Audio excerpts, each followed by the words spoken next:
Good evening, everyone. Welcome back. Hello. Nice to have you. You want to come up here with me? Okay. Come on, we can do it together. Oh, my You want to hold my hand? Okay. What's your name?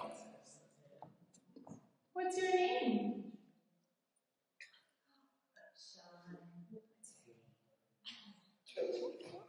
What's that? It's a microphone. Say hello.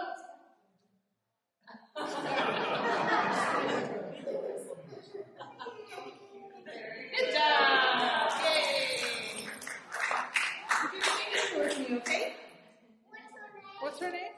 Mallory. That's Mallory. Mallory. Thanks, Mallory. Good job, Mom. Bye-bye. Say bye. All right, so we will get started. Thank you. We'll get started for tonight. We do have some coloring books, crayons, and things in the back. So if the kids, if Mallory would like to go color, maybe in the back. And tonight we're going to talk about Uncle Carl, Uncle George, and Aunt Marie. And to kick us off is Lee. Where's Lee even? Oh yeah, there you are. I didn't see your hat. I was looking for the big cowboy hat. Lee to kick us off with his father, Uncle Carl. Would you like to sit? Thank you. You want to sit? Sean, there are some people that weren't here last night, so they don't know what's. Oh, yes. Sorry, give me just one moment. For those who were not here last night, so we are doing stories about the 6 siblings that we all descend from. And last night we did Donald, don't tell me, Cassie, and Rita. And today we're doing the next 3. And we have one person, one child from that person who would tell us, the overview of that person, who they were, and then we open up the floor for stories, and then we'll move to the next person. And then a really great highlight as well after this, after we hear the stories of all 3, is we have some more home videos to watch tonight. So that'll be a lot of fun. So I'll kick off to you. Thank you. Thank you. I'm Lee von Borstel. Carl von Borstel was born October 17th, 1928, to Ted and Millie von Borstel. He was the 4th child in a family of 6. He married Cynthia Nichols on November 13th, 1954. They had 6 children: Karen, Krista, Larry, Carla, me, and Kay. Carl and Cynthia made their living growing wheat, barley, and oats while raising and selling cattle, sheep, pigs, cream, milk, and eggs. Those projects, as well as the horses, ducks, barn cats, and dogs, kept things very interesting for everyone and were a part of our family's daily lives. Carl and Cynthia loved animals and taught us to treat them well. No matter how late we got home from a game or how early we had to leave for a wrestling match, the livestock was cared for, and those lessons helped us all as we grew older. From bi-wing airplanes to spaceships, horse-drawn equipment to quad-track tractors, 16-foot headers to 40-foot headers, Dad saw a lot of change in his lifetime. However, I believe he changed very little. A comfortable pair of bib coveralls, a good game of pinochle with Harry and Helen, Sweet and Dorothy, or a host of other people is what Dad liked best. He was in his element when surrounded by family and friends, playing cards and telling Wild West stories. He liked building dams and diversion ditches with his TD-14 crawler tractor and a pull-behind carryall. He built several dams, and they all still hold water today. When I think of him clanking along with that tractor, sitting side by side with Lucy, the Hiller dog, it brings a smile to my face. Sadly, he passed away September 21st, 2003. Thoughts of him driving up in an old pickup, getting out and asking if you have any good stories is a favorite memory of mine. Thank you.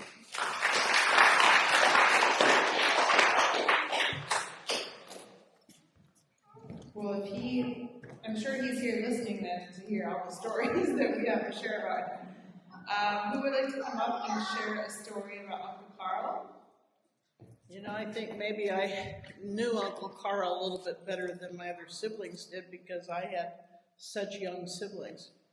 But Uncle Carl was what I think of as a gentle giant.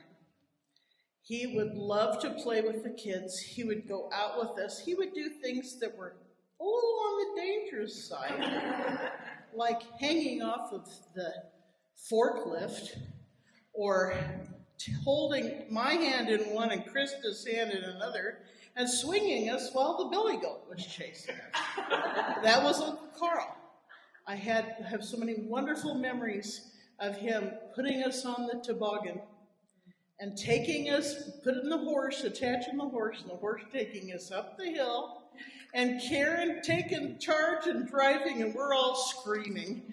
And it was so much fun. I had a wonderful time with that family, and my uncle in particular. I remember being young, and I had long hair. And I had a lot of hair, if anybody remembers. At one point, I had a lot of hair. And I had long hair, and I was, I don't know, doing something with Krista, and I wasn't paying attention, and pretty soon I realized that Uncle Carl was behind me, and he had been braiding my hair. And he made a beautiful braid, and I never felt him in my hair at all. Never felt a thing. He was that gentle. My father, they put up haystacks, and they put up one across the road from us in Kent. And my dad would go over there and just watch them because he said, these three big, strong, burly men are up there just smoothing this over and making this beautiful. And he said, it's the most beautiful thing to watch. And Uncle Carl he had a glint in his eye. Every time you saw him, he had something to tell you, and it was worth hearing. So that's saying a whole lot about anybody, like even me. Okay. He was a gentle giant, and he was the most patient man in the world. I followed him around like a shadow when I was a little girl, and he only lost patience with me maybe twice. Once when I was trying to crawl into the pig pen, and another time when I was running around barefoot by the horses. He was so patient. But my favorite story about Uncle Carl was he came running in one day and he says, Joanne, would you like to see a cow being born? Yes. And we ran out together and he sat with me and we watched this cow give birth. And the little calf came out, or I don't know what you call a girl, but it was a girl. And I said, oh, Uncle Carl, I'm going to name that calf. And he says, don't you name that calf, Joanne. And I didn't know why. You all know why. And I'm going, Uncle Carl, I'm naming it. He says, don't you name that, Joanne. That was probably the third time he yelled at me. But he would not let me name that calf because of what we had to do with it. And my other fond memory was he never wanted to say goodbye. He'd always say, until next time, because he never wanted to say goodbye to his loved ones.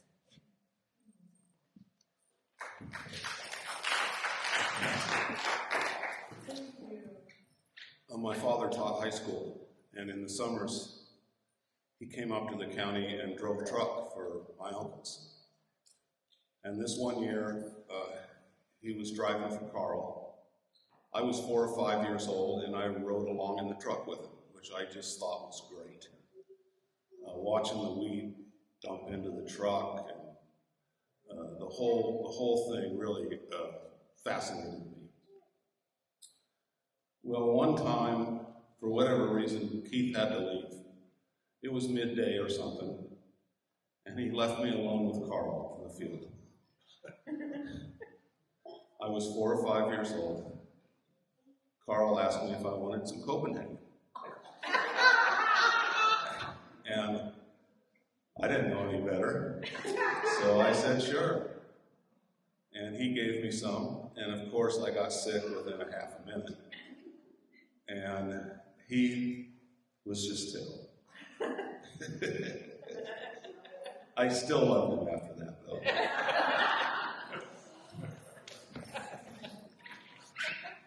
Well, Larry reminded me of a story that I have to tell, but after Mark told that story, I want him to know that he wasn't the only one to get in trouble on the same subject. Mom took me over to Grandma was still living at the ranch with Grandpa Ted, but he was in a wheelchair. They just had to move to the Dalles yet. And we were standing out on the archway of the apartment on the barnyard side, and Carl came out and said, "You want to chew, Karsten?" Well, you know the rest of the story. And he said to Grandpa, "You want to chew?" Well, Grandpa had a stroke, and Grandpa drilled with chew, and so Mom and Grandma Millie came out, and Grandma Millie looked at Ted and said, "Oh, Carl," and just gave him heck because he'd given his dad chew and it was running down his cheek. And Mom looked at me. All I remember is getting smacked on the back so hard it stood out. So it was a favorite deal of Carl's. But Larry reminded me of his dad had an airplane, as I told you last night, until 1974. And when he first got it, he went over to the home place where we live to Lee's place now, and landed and went down to the barnyard and said, "Carl, you want to ride?" Grandma Millie didn't want anybody in that airplane with Dad. It was bad enough that her one son was flying around, but she didn't want Carl in there. Well, Carl, he was in the plane. They went to take off and went through a power line and crashed right before they were watching on the hill. So they all rushed up there to check him out. They were just getting out, dusting themselves off. Everything was fine. Millie wasn't in favor of that. I had just a really quick little story that I know Uncle Carl was talking to, I think it was Douglas, and I'm not sure who else. And the two were talking about how much they could bench press and how much they could lift, and I think Douglas said, well, it was either Douglas or Michael, I can't remember which, said, "Oh, well, I'm pressing 300 pounds. And Uncle Carl said, "I do that every time I stand up."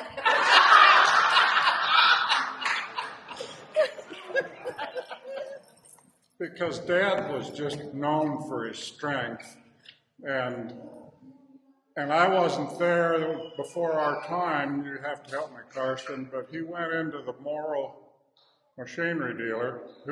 What was the name of it? McCain's. Big McCain's. And were vice grips new then? And you all know what vice grips are. You can tighten them up and really clamp onto something. And Dad took those vice grips and screwed them up so that when he closed the jaws against themselves, it was a tight fit, and he sheared the pin off. It was singing across. Another time, I know I was there. I think Lee probably was too. Do you remember he had an 1 1/16 box end wrench, which was a pretty fair-sized wrench, and just kept going until it just broke. But he hurt his shoulder a little bit, I remember that. Anyway, he was strong. Dad would get to playing pinochle, and the next thing stories would start coming out. But before I tell that, I want to finish Carson's story about the airplane wreck. Dad and I flew back to the Midwest one day to look at a piece of equipment, and we were getting the tickets, and he was nervous. And Miguel said, "What's wrong?" He said, "Well, the only other plane I've ever been on before it wrecked.